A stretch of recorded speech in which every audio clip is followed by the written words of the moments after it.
भले ही मैं अध्यक्ष पद से हट रहा हूं, लेकिन सार्वजनिक राजनीतिक जीवन से रिटायर नहीं हो रहा हूं। आखिरी सांस तक आपके साथ रहूंगा। यह नई पीढ़ी के लिए मार्गदर्शन करने का समय है। ये कहते हुए 2 मई को शरद पवार ने एनसीपी के अध्यक्ष पद से इस्तीफा दे दिया। इस्तीफे का ऐलान होते ही एनसीपी कार्यकर्ता दुखी हो गए, कुछ रोते भी नजर आए। बहुत कम लोग जानते हैं कि शरद को राजनीति अपनी मां शारदा बाई से विरासत में मिली थी। शरद ने 2017 में भी अपने संस्मरणों की एक किताब अपनी शर्तों पर में राजनीति में आने, गलती से एक सभासद को किडनैप कर लेने और सगे भाई के खिलाफ चुनाव प्रचार करने जैसे किस्से बताए हैं। शरद पवार ने किताब में बताया है कि 1938 में कांग्रेस के कहने पर शारदाबाई ने पुणे लोकल बोर्ड में महिलाओं के लिए आरक्षित सीट पर चुनाव लड़ा।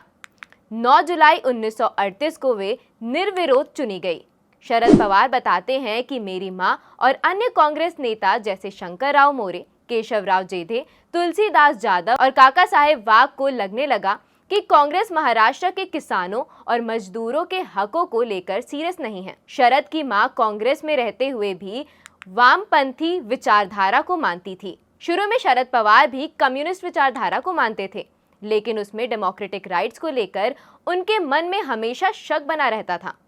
शरद पवार ने कांग्रेस में शामिल होने का फैसला मां को बताया तो वे राजी नहीं थी। शरद कांग्रेस नेता वाई.बी. चौहान और जवाहरलाल नेहरू को आदर्श मानते थे।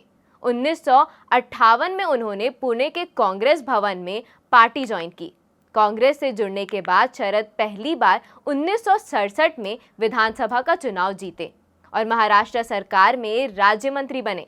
वे 14 बार चुनाव जीत चुके हैं। शरद पवार और उनकी पत्नी प्रतिभा दोनों की शादी 1 अगस्त 1967 को हुई थी। इसी साल पवार पहली बार विधायक और मंत्री बने थे। शरद का पूरा परिवार peasants and workers party of India से जुड़ा था। शरद के बड़े भाई वसंत राव पीडब्ल्यूपी पार्टी के मेंबर थे और उन्होंने 1960 के लोकसभा चुनाव में संयुक्त महाराष्ट्र समिति के टिकट पर बारामती से चुनाव लड़ा था। कांग्रेस ने केशव राव के बेटे गुलाब राव जेधे को उम्मीदवार बनाया। बड़ी दुविधाओं के बीच शरद पवार ने कांग्रेस के चुनाव प्रचार में जान लगा दी और गुलाब राव जेधे को जीत हुई। उनके भाई हार गए। एक बार चुनाव जीतने के चक्कर में अनजाने में ही शरद पवार ने एक कॉरपोरेटर का अपहरण कर लिया था। ये 1959 की बात है। पुणे म्युनिसिपल कॉरपोरेशन की कमेटी में चेयरमैन पद के लिए चुनाव हो रहे थे। कांग्रेस और मुख्य विपक्षी पार्टी संयुक्त महाराष्ट्र समिति के सदस्यों की संख्या लगभग बराबर थी। रिजल्ट कुछ भी हो सकता था। चुनाव की एक शाम पहले कांग्रेस के सीनियर लीडर भाव साहेब ने शरद को अचानक एक कार में बिठा लिया। कुछ ही देर में उन्होंने एसएमएस पार्टी के एक कॉरपोरेटर को भी कार में बिठा लिया। कार पुणे से 40 किलोमीटर दूर एक डाक बंगले पहुंची।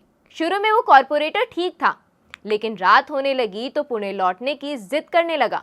भाव साहेब उसे कोई ना कोई बात बोलकर फिर बैठा लेते थे। शरद को भाव साहेब ने बंगले की सुरक्षा की जिम्मेदारी दी थी और कहा था कि कोई अंदर ना आए। शरद बताते हैं कि दूसरे दिन सुबह पीएमसी में वोटिंग होनी थी। जब वे उस कॉरपोरेटर के साथ पुणे वापस आ गए, एसएमएस पार्टी ये चुनाव सिर्फ 1 वोट से हार गई। स्थानीय अखबारों में एक सीनियर कांग्रेस लीडर के कॉरपोरेटर को अगवा करने की बात छपी। तब उन्हें समझ में आया कि असल में क्या हुआ था। दर्शकों, कैसी लगी ये जानकारी हमें ज़रूर बताएं और जुड़े रहें आईडीटीवी इंद्रधनुष के साथ। धन्यवाद।